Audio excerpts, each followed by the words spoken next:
يوجد العديد من البرمجيات والحلول التي تستخدم في تصميم الرسومات، أشهرها برنامج ويلكم وداهاو وتاجيما.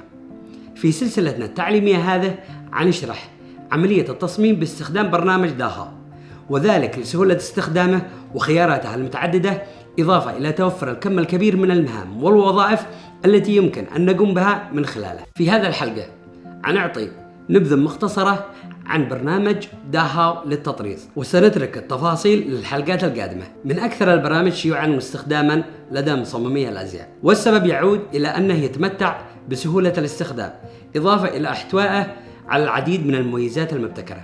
وأهم من كل ذلك نجد أن وظائفه الرائعة تتوافق مع أساليب تشغيل ماكينة التطريز، وهذا ما لاحظه المصممون من أول يوم تم إطلاقه فيه. أكبر ميزة لبرنامج داهاو EMCAD هي تصميم أفلام التطريز بالسكوين والخرز، بالإضافة إلى مجموعة متنوعة من طرق إدخال التطريز، حيث يوفر مجموعة متنوعة من طرق تحرير أنماط السكوين والخرز، وهذا يسهل صنع وتعديل أنماط السكوين والخرز المتعددة. وفوق هذا نجد أن القدرة على المعالجة المحسنة لأنماط التطريز كبيرة جدا وبأشكال متعددة للسكوين، مما جعل تحرير وتعديل أنماط السكوين والخرز ذو خيارات واسعة، وهذا يسهل بشكل كبير إنتاج التصاميم وتطبيقهم بسهولة أكبر. نقطة مهمة أخرى وهي أن نظام داهاو EMCAD لصناعة أفلام التطريز يعمل بطريقة التتبع الوظيفي لنظام الحركة الكهروميكانيكية لماكينات التطريز. ومع انتشار أجهزة السكوين والتطريز بالخرز، أطلق برنامج داهاو EMCAD مؤخرا